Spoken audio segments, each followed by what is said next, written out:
የተወደዳችሁና የተከበራችሁ የኢትዮኒውስ ቤተሰቦች እንደምናላችሁ ሰላምታችን በያላችሁበት ይድረስ። እነሆ አዳዲስና ወቅታዊ መረጃዎችን አዘጋጅተን ወደ እናንተ ማድረስ ጀምረናል።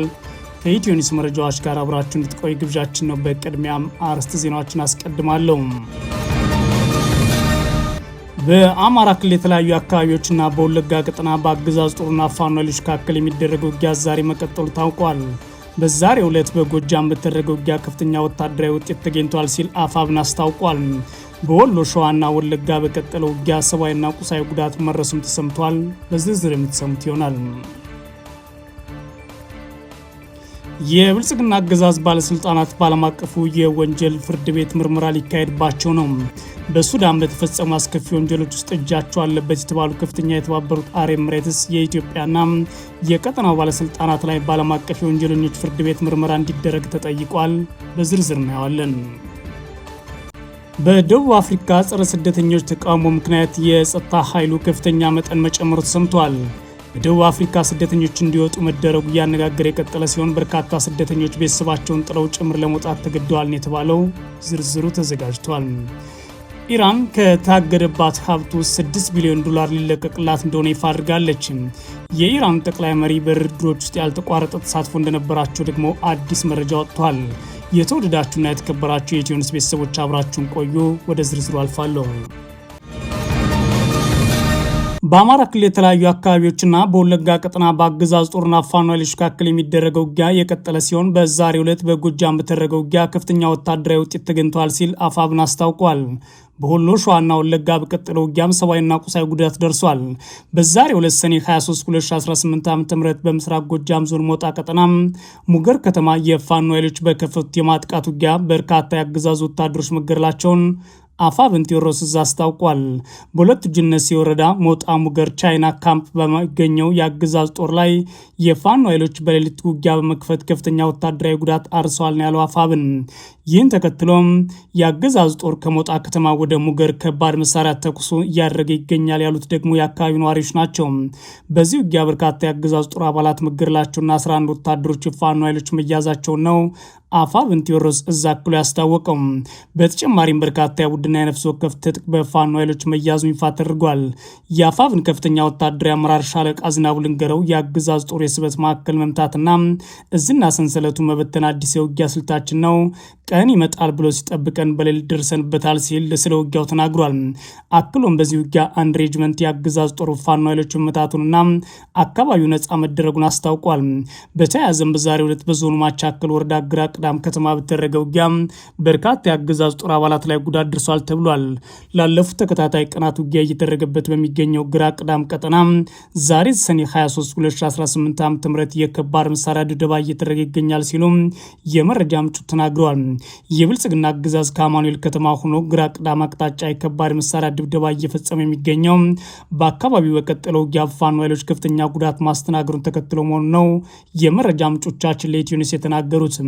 በክልሉ ምዕራብ ወሎ ቀጠና መሃል አማራ ሳይንት ወረዳ ደንሳ ከተማ አንድ የአገዛዝ ጦር ሻለቃ አዛዥና አጃቢዎቹ የፋኖ ኃይሎች መገደላቸውም ተሰምቷል። የፋኖ ኃይሎች ጥቃቱን ያደረሱት በደንሳ ከተማ ጎጃም በር የተባለ አካባቢ ሲሆን በጥቃቱ የአገዛዝ ጦር አዛዥና አጃቢዎች ሲገደሉ ትጥቃቸው ደግሞ ፋኖ ኃይሎች ተወስዷል ተብሏል። ጥቃቱን ተከትሎ በከተማው የብልጽግና አመራሮች ዘንድ ድንጋጤ ተፈጥሯል ያሉት የመረጃ ምንጮቻችን ናቸው። በተመሳሳይ በዛሬው ዕለት ሰኔ 23 2018 ዓ.ም በሸዋ ምንጃር ቀጠና ወደ ከተማ ሰርገው የገቡ የፋኖ አባላት በአገዛዝ ጦር አባላት ላይ ጉዳት አርሰዋል ሲሉ የመረጃ ምንጮቹ ተናግረዋል። በቀጠናው ምንታምር ከተማ ሰርገው የገቡ የፋኖ አባላት ቁጥራቸው ያልታወቀ የሚኒሻ አባላትን ገድለዋል፣ ትጥቆቻቸውን ወስደዋል ያሉት የመረጃ ምንጮች ናቸው። አፋብን ከሰምኮር በበኩሉ በሚኒሻ አባላት ላይ ጥቃት መፈጸሙን ለኢትዮኒውስ አረጋግጧል።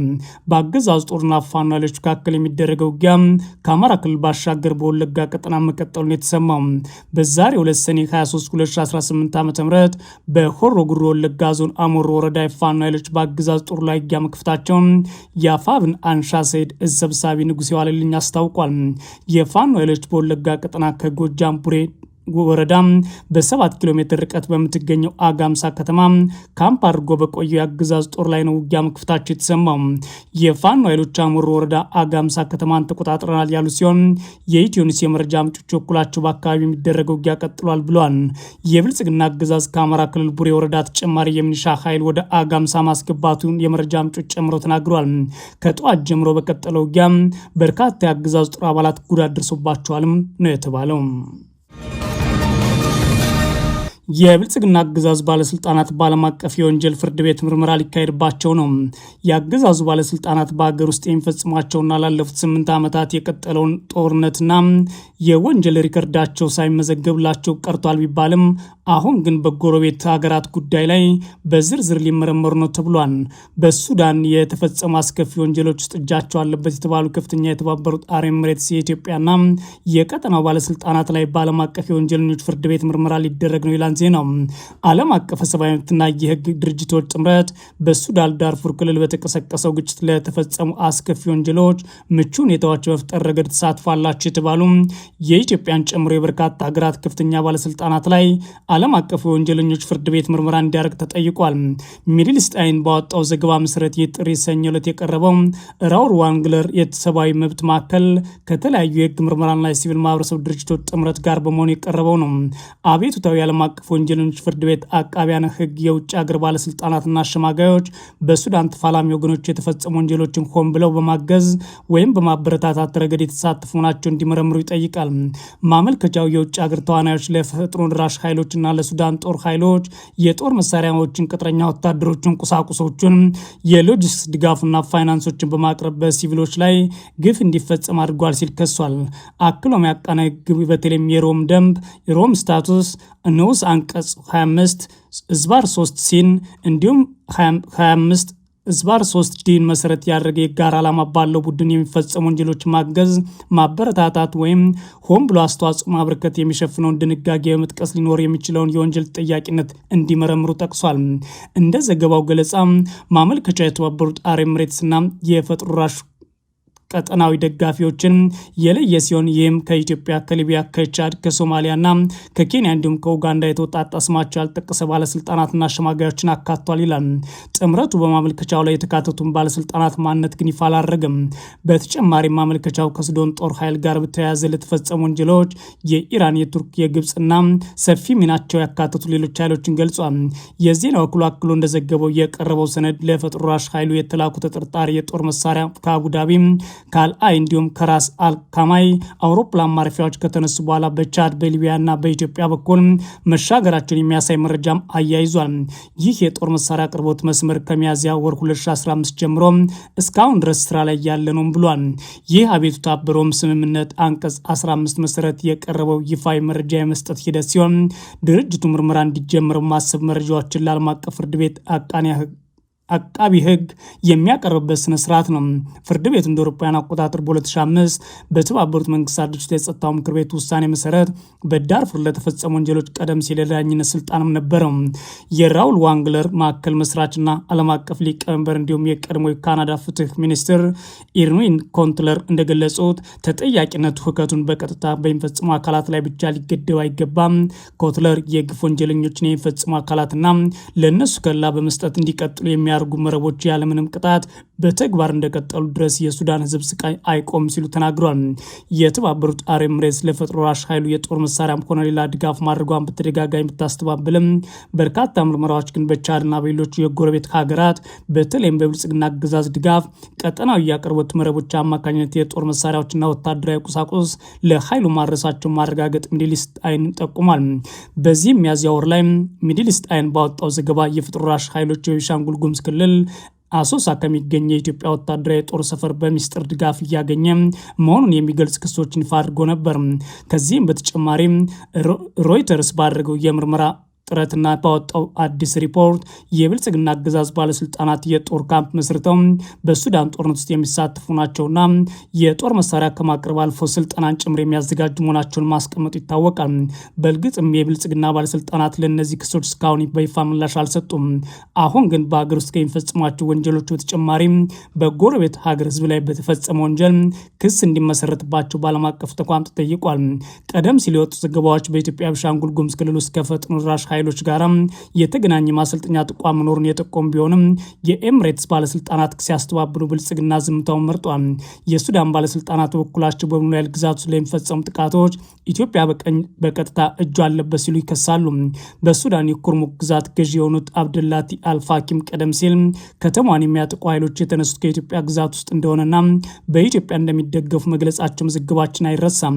እነዚህ ክሶች ግን እስካሁን በገለልተኛ ወገን አልተረጋገጡም ቢባልም ሮይተርስ ግን ባደረገው ማጣራት ሙሉ ለሙሉ የኢትዮጵያ ኃይሎች የሚደግፉትና ስልጠና የሚሰጡበት ማዕከል በሱዳን ውጊያ ውስጥ ተሳትፎ እያደረገ ይገኛል። በአሁኑ ሰዓት ታዲያ ምርመራ ይጀምራል ተብሎ ጥሪ ቢደረግም እስካሁን ምን ሂደት ላይ እንዳለ ግን አልታወቀም። በደቡብ አፍሪካ ጸረ ስደተኞች ተቃውሞ ምክንያት የጸጥታ ኃይሉ ከፍተኛ መጠን መጨመሩ ሰምቷል። በደቡብ አፍሪካ በተለይም ስደተኞች ጥለው እንዲወጡ መደረግ ከጀመረበት ጊዜ አንስቶም አሁን ላይ ስደተኞች ቤተሰባቸውን ጨምረው ጥለው ለመውጣት ተገደዋል ተብሏል። ከፍተኛ ወረፋዎች ያሉበት የስደት ጉዞ የሚያጠቃለው ይህ ሂደት በአሁኑ ሰዓት ተቃውሞ እያስነሳም ይገኛል። ዛሬ ማክሰኞ በደቡብ አፍሪካ የተለያዩ ከተሞች የሚደረገው ጸረ ስደተኞች ተቃውሞ ወደ አመፅ ሊያመራ ይችላል በሚል ስጋቱ መላ አገሪቱ በርካታ ፖሊስ አባላት ተሰማርተዋል ይላል ቢቢሲ። የተቃውሞ ሰልፉ የሚካሄደው ጸረ ስደተኛ የሆኑ ቡድኖች ህጋዊ ሰነድ የሌላቸውን የውጭ ሀገር ዜጎች አገሪቱን ለቀው እንዲወጡ ያስቀመጡትን ይፋዊ ያልሆነ ቀነ ገደብ ዛሬ መጠናቀቁ ተከትሎ ነው። ተቃውሞ ሊካሄድ ከተቃረቡባቸው ከተሞች አንዷ የሆነችው ጆሃንስበርግ ባልተለመደ ሁኔታ ጸጥታ ነግሶባታል ይላል ዘገባው። ሰልፍ በሚካሄድባቸው ጎዳናዎች የሚገኙ መደብሮችም ተዘግተዋል። የፖሊስ አባላት በከተማዋ ዋና ዋና መንገዶች ላይ ይታያሉ። ጆሃንስበርግ ውስጥ ከሚገኙ ትልቅ ስፍራዎች አንዱ በሆነው ሶዌቶ ውስጥ የውጭ ሀገር ዜጋን መደብር ዘርፏል የተባሉ 5 ሰዎች በቁጥጥር ስር እንደዋሉ ፖሊስ አስታውቋል። ኳዙላና ናታል ግዛት ውስጥ ደግሞ ሱቅ ሰብረው በመግባት የተወነጀሉ 5 ሰዎች ታስረዋል። የግዛቱ ዋና ከተማ በሆነችው ደርባን ውስጥ በርካታ የንግድ ማዕከላት ተዘግተዋል። የደቡብ አፍሪካ ፕሬዚዳንት ሲሪል ራማፎሳ ሰልፈኞቹ በሰላማዊና ኃላፊነት በተሞላበት መልኩ እንዲንቀሳቀሱ በተደጋጋሚ አስጠንቅቀዋል ሲል ቢቢሲ ዘግቧል። ኢራን ከታገደባት ሀብቷ ውስጥ $6 ቢሊዮን ሊለቀቅልኝ ነው ስትል የኢራኑ ጠቅላይ መሪ በድርድሮች ውስጥ ያልተቋረጠ ተሳትፎ ነበራቸው ተባሏል። ኢራን እንዳይንቀሳቀስ ከታገደባት $12 ቢሊዮን ውስጥ ግማሹ ሊለቀቅ መሆኑን የአገሪቱ ፕሬዚዳንት መሱድ ፔዜሽኪያን ናቸው የተናገሩት። አሜሪካና ኢራን 4 ወር ያለፈውን ጦርነት ለመቋጨት በተፈራረሙት የመግባቢያ ስምምነት ላይ ከሰፈሩ ጉዳዮች መካከል የኢራን የታገደ ሀብት መለቀቅ አንዱ ነው። እስካሁን ሲደረጉ በነበሩ ንግግሮች ላይ ኢራን ጫና ውስጥ ላለው ኢኮኖሚያ እረፍት የሚያስገኘው ይህ ሀብት እንዲለቀቅ አጥብቃ ስትጠይቅ ቆይታለች። ከ2 ሳምንት ገደማ በፊት የተፈረመው ሰነድ እንደሚገልጸው አሜሪካ የታገደው የኢራን ገንዘብ በሙሉ የማስለቀቅ ኃላፊነት ተቀብላለች።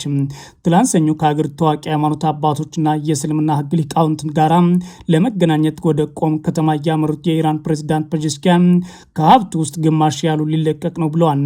ፕሬዚዳንቱ ኳታር ውስጥ ከሚገኘው አጠቃላይ $12 ቢሊዮን የኢራን ሀብት ውስጥ $6 ቢሊዮን ተለቆ ወደ ሀገር እንደሚመለስ መናገራቸው ኢርና የዜና ወኪል ዘገባ ያሳያል። ቀሪው ሀብት ለማስለቀቅ የሚደረገው ጥረት አሁንም ቀጥሏል ብሏል። በተጨማሪም ፕሬዚዳንቱ አሜሪካ ለተፈረመው የመግባቢያ ስምምነት ታማኝ ሆና የምትቀጥል ከሆነ ኢራን ግዴታዎቿን ትወጣለች ብሏል። ኢራን ሀብቱ ሊለቀቅላት እንደሆነ ብትናገርም እስካሁን ድረስ ስለ ጉዳዩ ከአሜሪካ በኩል ማረጋገጫ አልተገኘም። ይሁን እንጂ ሁለቱ ሀገራት በተፈራረሙበት ወቅት ማብራሪያ የሰጡት አንድ የአሜሪካ ባለስልጣን ቀጣይ ድርድር በሂደት ላይ ያለ ከኢራን ሀብት ውስጥ የተወሰነው ሊለቀቅ እንደሚችል አንድ የአሜሪካ ባለስልጣን ተናግረው ነበር። አሁን ላይ ግን የኢራኑ ጠቅላይ መሪ በድርድሮች ውስጥ ያልተቋረጠ ተሳትፎ እንደነበራቸው ይፋ ሆኗል። ኢራን ከአሜሪካ ጋር እየተደረጉ ያሉ ድርድሮች በመንግስት ፖሊሲዎች ላይ ተመስርተው በጠቅላይ መሪው ሙጅታባ ካሚኒ ሙሉ ተሳትፎ እየተደረገ መሆኑን ፕሬዚዳንት ፔዜሽኪያን ጨምሮ ተናግሯል። ፕሬዚዳንቱ በቆማ ከተማ ውስጥ ከሃይማኖት መምህራን ጋር ባደረጉት ስብሰባ ከአሜሪካ ጋር የሚደረገው ጦርነት ለማስቆም የተደረገው ስምምነት ለኢራን ዲፕሎማሲያዊ ድል ነው ይላሉ። ጨምሮም አንዳንድ ዘገባዎች በኢራን መሪዎች መካከል ልዩነት እንዳለ አስመስለው ማቅረባቸውን ተችተው የአገሪቱ የአቋም የአንድነት ለማስጠ ለማስጠበቅ ሲባል ምላሽ ከመስጠት መቆጠባቸውን አመልክተዋል። ኢራንና አሜሪካ የመግባቢያ ስምምነቱ ከፈረሙ በኋላ በኢራን መንግስት ያሉ አንጃዎችና ታዋቂ ሰዎች ስምምነቱን አጥብቀው ሲተቹ ነበር። ጠቅላይ ሞሪ ሞጅታባ ካሚኒ ስምምነቱን በተመለከተ መልእክታቸውን ካስተላለፉ በኋላ የሚሰነዘረው ትችት በእጅጉ ተጠናክሮ ተሰምቷል። በተለይም ደግሞ ከስምምነቱ በኋላ ከተቃዋሚዎች መካከል አንዱ ውድድሩና በአመራር ኃላፊነት ላይ ተገቢ ሚና አልተጫወቱም ያሏቸውን መሪዎች ለመግደል ከዛቱ በኋላ ጉዳዩን በእጅጉ ተካሮ ነበር ሲል ቢቢሲ ዘግቧል። የተወደዳችሁና የተከበራችሁ የኢትዮ ኒውስ ቤተሰቦች መረጃዎቻችን እነዚህ ነበሩ። መልካም ጊዜ እመኛለሁ።